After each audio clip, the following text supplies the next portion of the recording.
Hello everyone, आज हम learn English में प्रीपोजिशन की बात करेंगे कि प्रीपोजिशन क्या होते हैं, इसके कितने टाइप्स है। तो चलिए शुरू करते हैं। प्रीपोजिशन क्या है, व्हाट इज़ प्रीपोजिशन, इसकी डेफिनेशन लिख देते हैं। Preposition are words that shows the relationship between a noun or pronoun and other words in a sentence। Preposition जो है वो जुमले में एक ऐसा वर्ड होता है जो कि नाउन और प्रोनाउन की का रिलेशनशिप बताता है, का पोजीशन बताता है दूसरे वर्ड्स के साथ एक सेंटेंस में। कैसे?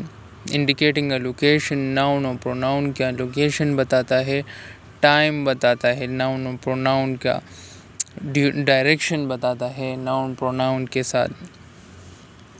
देखते हैं, the cat is under the table. तो यहाँ पर इसका जो है वो पोजीशन बताया है, लोकेशन बताया है कैट का। कैट टेबल के नीचे है। She walks across the bridge, यहाँ पर भी लोकेशन और डायरेक्शन बताया है, like she cross across the bridge. फिर हमारे पास है प्रीपोजिशन की टाइप्स, जिसमें से पहले है preposition of time. This preposition shows the time. ये प्रीपोजिशन हमको टाइम बताता है।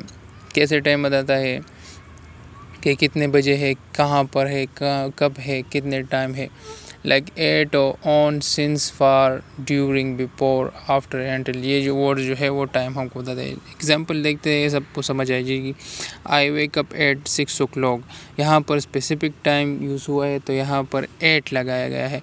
We will meet on Monday, यहाँ पर डेज और डेट की बात हुई है तो यहाँ पर ऑन लगाया गया है।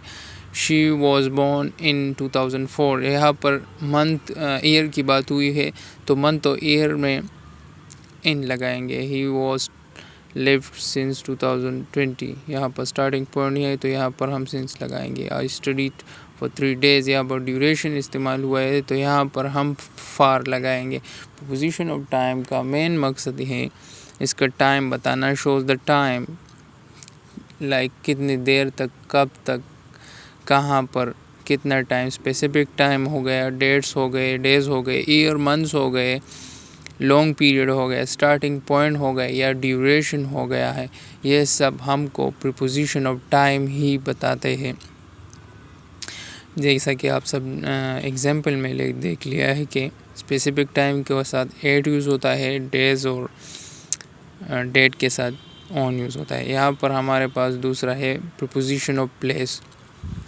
सो this preposition shows the position और location of the noun pronoun.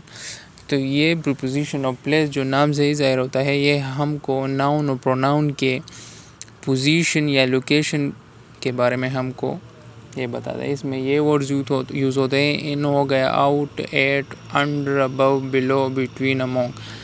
Example के साथ आप सबको वाज़ेह हो जाएगा। The books are in the bag, books जो है वो बैग में है। यहाँ पर बुक्स की लोकेशन बैग बताया गया है तो इन यूज़ हुआ है। The cup is on the table, तो कप जो है टेबल के ऊपर है तो यहाँ पर ऑन यूज़ हुआ है। ही इज़ एट स्कूल, वो स्कूल में है, यहाँ पर एट यूज़ हुआ है। He the cat is under the table, तो यहाँ पर एक बार फिर अंडर यूज़ हुआ है। टेबल कैट की लोकेशन यूज़ हुई है। She was sitting among the friends, तो यहाँ पर के दरमियान के लिए अमंग यूज़ हुई है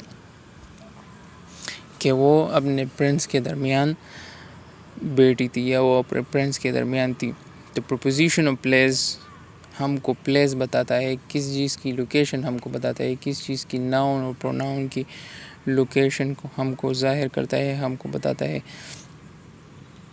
जैसा कि आप सब लोगों ने देखा कि इसकी क्या यूजेस होते हैं। फिर हमारे पास आता है प्रीपोजिशन ऑफ डायरेक्शन। नाम से ही ज़ाहिर है, show the movement from one place to another. यहाँ पर नाउन और प्रोनाउन की मूवमेंट किसी एक जगह से दूसरी जगह हमको बताता है। एग्जाम्पल में सबको वाज़ेह हो जाएगा। She went to the market, तो यहाँ पर शी जो है वो चली गई है एक जगह से दूसरी जगह, यानी ये मार्केट चली गई है तो यहाँ पर टू यूज़ हुआ है। The boy jump into the river, boy ने जंप लगाया है रिवर में तो रिवर में जंप लगाया है तो यहाँ पर इन टू यूज़ हुआ है। We walk through the forest, हम फॉरेस्ट के दरमियान से गुजरे तो यहाँ पर थ्रू यूज़ हुआ है, किसी चीज़ के दरमियान गुजरने के साथ थ्रू यूज़ होता है। ही रन अक्रॉस द रोड, वो रोड के दरमियान या वो रोड के साथ वो रोड पर चल रहा है। तो यहाँ पर अक्रॉस यूज़ हुआ है। यहाँ पर प्रीपोजिशन ऑफ डायरेक्शन में हमको डायरेक्शन या मूवमेंट किसी एक जगह से दूसरी जगह तक नाउन और प्रोनाउन की इसमें हम मूवमेंट देखते हैं। तो यह था प्रीपोजिशन और उसकी डिफरेंट टाइप्स। मिलते हैं किसी और वीडियो में।